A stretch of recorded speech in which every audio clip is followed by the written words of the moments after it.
லே ராஜேஷ், நீ ஏன் பஸ் ஏறாம ஒதுங்கி ஒதுங்கி நிக்க? நீ எப்பவுமே இதுக்கு முந்தி நீ பஸ் ஏறி போயிருக்கல.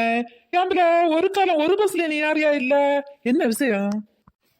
வா லே ரமேஷ், அதான் நீ எள்ளு பிறந்த படிக்க கிட்ட போய் நின்னு பாரு.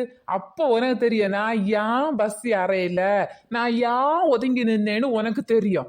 அப்போ இந்த பெட்டச்சியலுக்கு ஃப்ரீ பஸ் விட்டு கொடுத்துருக்கு.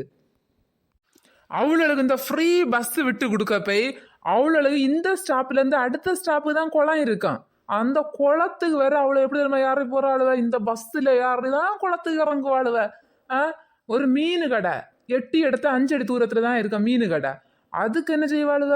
இதுல இருந்து அடி பிடிச்சு நெருக்கத்து இடையில நூந்து பறக்கி எடுத்து சைட்ல ஜம்முன்னு இருந்துட்டு இறங்கி நேரம் கண்டி எங்க காட்டிய வேலைய அப்படி யாரி போறாளுவ.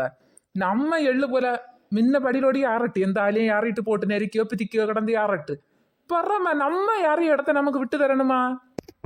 ஓ அப்படியல்ல கதை. என்ன தெரியாது கேட்டியா? நான் கொஞ்ச நாளாச்சு பஸ் யாரு. நான் வெளிநாட்டுல இல்ல இருந்தேன், இப்பதான் வந்தேன். பின்ன சரி நம்ம பஸ்ல வருவோம்னாக்கா இன்னும் வரலன்னு நினைச்சிட்டாக்க வந்தேன். கேட்டா பயங்கர கதையா இருக்கும் போல இருக்கு. பிற வேற சொல்லு. கண்டியா அவ்வளோ மாதிரிதான், அவ்வளோ ஏற்றது போறது. எங்க லிப்ஸ்டிக் அடிச்சுட்டு பஸ் வந்துருக்கு. இந்த பஸ்ஸை கண்டாதான் அவ்வளவு முகத்துக்கு ஒரு ஐஸ்வர்யம் வரும். அது வரையும் எப்ப பஸ் இந்த லிப்ஸ்டிக் பஸ் வருதோ அது வரையும் அதுல இருப்பாளுவ. அந்த வர வேணால பாவிரிச்சு கடந்து உறங்கவெங்கிலும் செய்வாளுவளே தவிர லிப்ஸ்டிக் இல்லாத பஸ்ல யாரவே மாட்டாளுவ.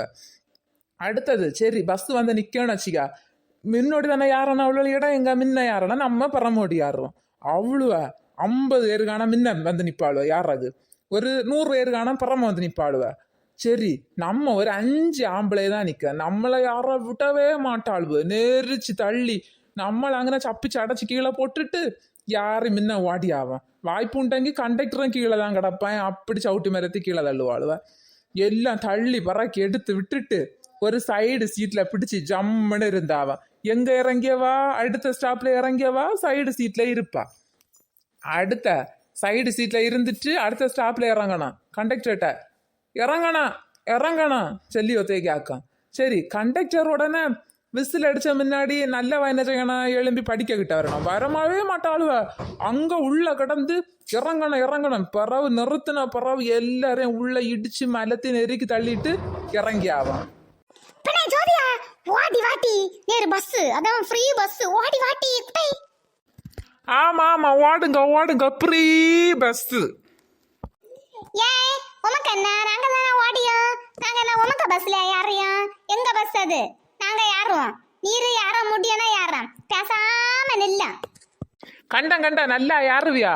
ஆம்பளைகளுக்கு ஒரு சீட் இல்ல. முன்னந்து பிடிச்சி பறாம வேற உங்களுக்கு தான். உங்களுக்கு ஒவ்வொரு பஸ் பின்ன தனியா வாங்கி விடப்பாத. இது எங்க பஸ்? எல்லாருக்கும் பொதுவான பஸ். யாரு எங்க பறாம சீட் வேற இருக்கிறது இல்ல. ஆம்பளை எல்லாம் உண்டு. இதுல யாரெങ്കിലും சொல்லவியா குழந்தை கொண்டு வருவணும். ஏற்கனவே பஸ் ஒன்னோட இவ்வளவுதான் இருக்காளுவ. குழந்தை கொண்டாடுறவியலுக்கோ ஒரு வயசானவியலுக்கோ எழும்பி ஒரு பெட்டச்சி இடம் கொடுக்கட்டு பாப்போம். திரும்பி நம்மளை பாப்பாளுவ. எங்கேயாவது ஆம்பளை இருக்கா? நம்ம தான் எழும்பி இடம் கொடுக்கணும். வயல பாரு பஸ் தான் பஸ். நாங்க என்ன என்னங்க ஃப்ரீ பஸ்ல யாரையும் ஓடியோம். சரி இன்னைக்கு வந்தால சரி என்ன ஃப்ரீ பஸ் நிக்குது யாரும் வேணும் பார்த்தா. என்னது நாங்க டெய்லி ஃப்ரீ பஸ்ல யார் எது போல? ஷப்போ இவையான யாரையில இன்னாத்தனதுல அடுத்த ஸ்டாப்ல மீன் கடை. அடுத்த ஸ்டாப்ல தான் மீன் கடை. இம்புடு நாள் வரையும் பஸ் யாரிட்டு மீன் கடை போயிட்டு இருந்தா. இந்த ஃப்ரீ பஸ் வந்த பிறகு இந்த மீன் கடைக்கு போக்கு நீ உண்மையை சொல்லிட்டி. மீன் கடைக்கு போக்கு நேத்த நீ 1 மணிக்கூர் காணா காத்து நின்று நீ இந்த லிப்ஸ்டிக் பஸ்ல யாருனியா இல்லையா? கூட சரசா நீ சொல்லு. நீ என்ன தண்ணகி இந்த சானல்ல தண்ணி வந்தேன்னு சொல்லிட்டு உன்னை பிள்ளைகள் இந்த பழஞ்சில துணிகளை எல்லாத்தையும் எடுத்துட்டு ஓடுன இல்ல பஸ்ல தானட்டி கொண்டு போன. சரி அதெல்லாம் இருக்கட்டு. 2ஆம் தேதி பவர் கட்டு வந்து எவ்வா எல்லாம் பவர் கட்டு வீட்டுல இருக்க முடியல சூடா இருக்குன்னு சொல்லி இந்த அதிரசம் அச்சு முறுக்கு என்ன இல்லாமோ வீட்டுல கிடந்த பண்டங்களை எல்லாம் வாளியில பறக்கி கொண்டு அவ்வளோ வெறும் பஸ்ல எங்க டூருக்கு போறது பாரு. எங்க நாங்க இதுல இருந்து இந்த அங்க வர போயிட்டு அடுத்த வருவோம். கதை இவ்வளவுக்கு கூட ஜோதியா நீ வா. இவனட்ட ஒண்ணு நம்ம சொல்லி ஒண்ணும் ஆகாது. வேற ஒண்ணும் இல்ல. இவனுக்கு பொறாம அவனுக்கு வாசி இல்ல கண்டி. அதனால வர பொறாம நமக்கு கிடைச்சது நம்ம சந்தோஷப்பட்டு நம்ம போவோம்.